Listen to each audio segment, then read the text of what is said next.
అన్నదాతకు అండగా వ్యవసాయానికి సాయంగా కేసీఆర్ రైతు బంధు ప్రవేశపెడితే కాంగ్రెస్ ప్రభుత్వం ఆ పథకాన్ని శాశ్వతంగా బంద్ పెట్టేందుకు కుట్రలు చేస్తుందని మాజీ మంత్రి హరీష్ రావు ఆగ్రహం వ్యక్తం చేశారు. రైతు బంధు కంటే సన్నాలకి ఇచ్చే 500 బోనసే మేలు అంటూ రైతులకు చెప్తున్నట్టు వ్యవసాయ శాఖ మంత్రి తుమ్మల నాగేశ్వరరావు అన్నారు. ఇక తుమ్మల నాగేశ్వరరావు చెప్పడంతో శోచనీయమన్నారు. ప్రపంచంలో రైతుకు పెట్టుబడి సాయం అందించిన ఏకైక పథకం రైతు బంధు అని ఐక్యరాజ్య సమితి సైతం ప్రశంసించిందని చెప్పారు. అలాంటి గొప్ప పథకాన్ని ఒక ప్రణాళిక ప్రకారం రూపంపై ప్రయత్నం చేస్తుండటం దుర్మార్గమని మండిపడ్డారు. రాష్ట్రంలో 1.53 కోట్ల మెట్రిక్ టన్నుల ధాన్యం దిగుబడి వస్తే అందులో కేవలం 5,19,605 క్వింటాల సన్నవడ్లు మాత్రమే వచ్చాయన్నారు. ఇక వీటికి క్వింటాలకు 500 బోనస్ ఇచ్చి కొనుగోలు చేసినట్లు కాంగ్రెస్ ప్రభుత్వం ప్రకటించింది. ఇక ఈ లెక్కన రైతులకు దక్కిన బోనస్ దాదాపు 26 కోట్ల మాత్రమే అన్నారు. అదే రైతు బంధు కింద ఏడాదికి 7,500 కోట్ల రైతుల ఖాతాలో జమ చేయాల్సి ఉంటుందని అదే కాంగ్రెస్ మేనిఫెస్టోలో చెప్పినట్టు ఎకరాకు 15,000 చెల్లిస్తే ఇది ఇంకా ఎక్కువ అవుతుందని తెలిపారు. మరి రైతు బంధు కంటే బోనస్ అందించడం రైతులకు మేలు ఎలా అవుతుందో వ్యవసాయ శాఖ మంత్రి తుమ్మల మరియు సీఎం రేవంత్ రెడ్డి చెప్పాలని డిమాండ్ చేశారు. రంగంలోకి రాగానే రుణమాఫీ సగం మందికి చేసి సగం మందికి మొండిచేయి చూపించారని, ఆ తర్వాత అన్ని పంటలకు బోనస్ అని చివరకు సన్నాలకు మాత్రమే పరిమితం చేశారని, ఇప్పుడు రైతు బంధును శాశ్వతంగా రద్దు చేసే ప్రయత్నం మొదలుపెట్టారంటూ ఆగ్రహం వ్యక్తం చేశారు.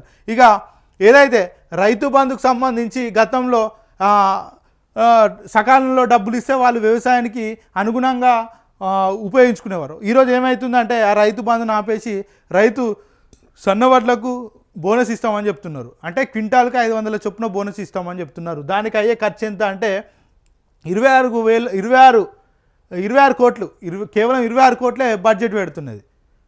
అదే రైతు భరోసా అనే కార్యక్రమానికి రైతులకు ఇవ్వాలంటే 7,500 కోట్లు అవసరం ఉంటుంది. సో వీళ్ళు ఏం చేస్తున్నారంటే రైతులను మోసం చేస్తున్నారు.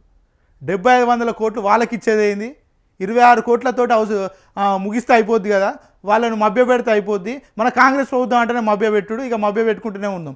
ఎందుకంటే ఇప్పుడు మనం మాట్లాడుకోవాలి. ఇంకొక విషయం ఏం మాట్లాడుకోవాలంటే వీళ్ళు ఏమన్నారు, ఎలక్షన్లు వస్తే ఎలక్షన్లో కాంగ్రెస్ పార్టీ గెలిస్తే ఏదైతే మహిళలు ఉన్నారో మహిళలకు ఉచిత బస్సు అని చెప్పారు. ఇక ఈ ఉచిత బస్సు అని మాత్రమే చెప్పారు. ఈరోజు ఏమంటున్నారంటే పల్లె వెలుగు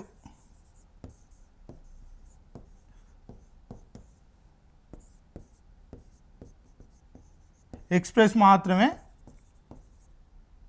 ఈ 2 మాత్రమే ఎలిజిబుల్ అని చెప్తున్నారు. అంటే మిగతా బస్సులో ప్రతి ఒక్క దాంట్లో కూడా మళ్ళీ డబ్బులు వెచ్చించాలి. సో ఇక్కడ అర్థమయ్యేది ఏంటంటే ఇప్పుడు వ్యవసాయానికి సంబంధించి రైతులు ఏమవుతున్నారో అప్పుడు ఏమన్నారు, మేము రైతాంగాన్ని అభివృద్ధి చేస్తాం, రైతాంగాన్ని ముందుకు తీసుకెళ్తామని చెప్పి ఏం చేసిర్రు, అప్పుడు ఎలక్షన్లు ఏమని చెప్పారు అంటే క్వింటాల్కు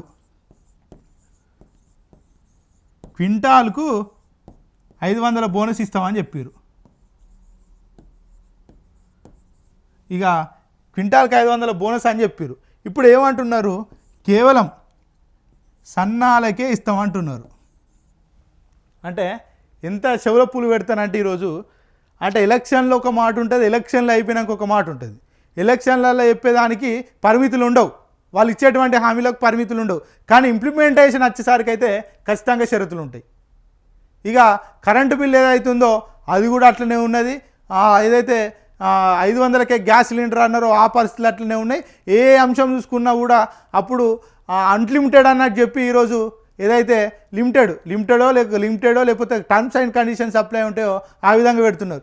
ఇవాళ రుణమాఫీకి సంబంధించి కూడా అప్పుడు ఏమన్నారు, ప్రభుత్వం వచ్చిన వెంటనే మీరు కాంగ్రెస్ ప్రభుత్వాన్ని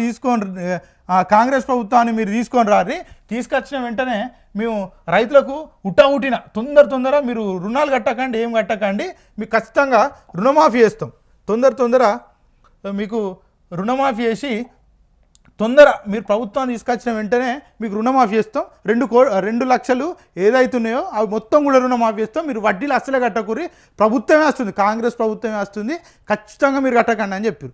కాంగ్రెస్ ప్రభుత్వం వస్తే 2 లక్షల రుణమాఫీ చేస్తారని ఈరోజు వడ్డీలు కట్టకుండా ఏం చేయకుండా పాపం రైతులు తీవ్రంగా మోసపోయారు. ఈరోజు ఏమంటున్నారా అంటే ఒక ఇంట్లో ఒక కుటుంబంలో ఇక చూడు ఎంత దారుణం అంటే ఒక కుటుంబంలో ఎంతమంది అంటే 2 కొడుకులు ఉంటారు. వాళ్ళకు ఒక ఫర్ ఎగ్జాంపుల్ ఒక పెళ్ళిళ్ళైనవి వాళ్ళకు కొన్ని రోజుల కిందటనో కొన్ని సంవత్సరాల కిందనో పెళ్ళైనవి వాళ్ళకు రేషన్ కార్డు లేవు. ఈరోజు ఈ ఇంట్లో కేవలం ఒక్కరికి మాత్రమే రుణమాఫీ అవుతుంది. అంటే ఇంకొక ఆయన పరిస్థితి ఏంటంటే ఇక రుణమాఫీ లేదు. ఏమన్నా అంటే వీళ్ళు ఏం చెప్తారంటే మా రుణమాఫీ కాలేదు సార్, మరి మేము నమ్మి మేము ఓటేసినాం, మరి మా రుణమాఫీ సంగతి ఏంటంటే ఇగో ఏం చెప్తారు వీళ్ళు, ఇగో టెక్నికల్ ఇష్యూ అట. టెక్నికల్ ఇష్యూ సింపుల్గా చెప్తారు, మీ టెక్నికల్ ఇష్యూ వల్ల మీ రుణమాఫీ కాలేదు, మళ్ళీ మేము వెరిఫికేషన్ చేస్తాం, రుణమాఫీ అప్పుడు చేస్తాం. ఎప్పుడు చేస్తారా అంటే చేసినప్పుడు. ఎప్పుడు రుణమాఫీ ఇస్తారా అంటే ఎప్పుడు మా డబ్బులలో పైసలు ఇస్తారా అంటే చేసినప్పుడు. ఇట్లాంటి సమాధానం ఇస్తారు. ఇప్పుడు అధికారుల దగ్గరికి వెళ్ళానా, లేకపోతే బ్యాంక్ అధికారుల దగ్గరికి వెళ్ళానా, వ్యవసాయ శాఖ అధికారుల దగ్గరికి వెళ్ళానా, కాంగ్రెస్ ప్రజాప్రతినిధుల దగ్గరికి వెళ్ళానా, లేకపోతే మంత్రుల దగ్గరికి వెళ్ళాలా, ఎమ్మెల్యేల దగ్గరికి వెళ్ళాలన్నా అనే సందేహంలో ఇప్పటికి కూడా రైతులు ఉన్నారు. స్టిల్ 1 ఇయర్ నుంచి ఇదే పరిస్థితిలో రైతులు ఉన్నారు. అంటే ఈ స్కీముల ద్వారా కాంగ్రెస్ ప్రభుత్వం ఎంత మోసం చేసిందంటే ప్రజల్ని. ఆ రోజు ఇప్పుడు ఏదైతే కొన్ని కంపెనీలు ఉంటాయి కదా, పేర్లు ఎందుకు కానీ కొన్ని కంపెనీలు ఉంటాయి, ఆ కొనేటప్పుడు ఏమంటారు డిస్కౌంట్ 500 ఆఫ్ ఇస్తామంటారు, 500 రూపాయలు ఆఫ్ ఇస్తామంటారు. అడిగి పోతే ఏమంటుంది ఫుల్ ఎంఆర్పీ మీద 500 ఆఫర్ ఇస్తామని చెప్తారు. ప్రభుత్వం పరిస్థితి కూడా ఈరోజు మార్కెటింగ్ లెక్కనే ఉన్నది. జనాల అధికారంలోకి వచ్చేదాకా ఒక మాట చెప్తారు, అధికారంలోకి వచ్చినాక టర్మ్స్ అండ్ కండిషన్స్ అప్లై అంటారు. అంటే ప్రజలు పిచ్చోళ్ళు, ఫస్ట్ ప్రజలు పిచ్చోళ్ళు అయి మీకు ఓట్లు వేసి మిమ్మల్ని గెలిపించుకుంటూ ఈరోజు ఈ పరిస్థితులు ఇస్తున్నారు. పాపం వాళ్ళు తినలేక వ్యవసాయం చేసుకొని కడుపెండ పెట్టుకొని ఆ రైతులు 4గురికి తిండి పెట్టి వాళ్ళు ఒక ముద్ద తింటారు. అలాంటి పరిస్థితుల్లో ఉన్న రైతులు ఈరోజు దిక్కుతోచని స్థితిలో కాంగ్రెస్ ప్రభుత్వాన్ని ఎందుకు అధికారంలోకి తీసుకొచ్చినాం అయ్యా అని ఏడుస్తున్న పరిస్థితులు అయితే ఉన్నాయి. ఆలోచించాలి కాంగ్రెస్ నాయకులు, ఒక్కసారి వాళ్ళ గుండె మీద చేసుకొని మేము చేసేది కరెక్టేనా, వాళ్ళకి ఇచ్చిన మాటలు మేము అమలు చేస్తున్నామా, ఎంతవరకు అమలు చేస్తున్నాం అనేది ఒకసారి ఆలోచిస్తే బాగుంటుంది. ఇక మొత్తానికైతే ఏ పరిస్థితి చూసుకున్నా కూడా, ఏ రంగంలో చూసుకున్నా కూడా కాంగ్రెస్ అయితే ఎంత దారుణంగా ఒడిగడుతుంది అనేది ఇక మనం చూడాల్సిన అవసరం అయితే ఉంటుంది.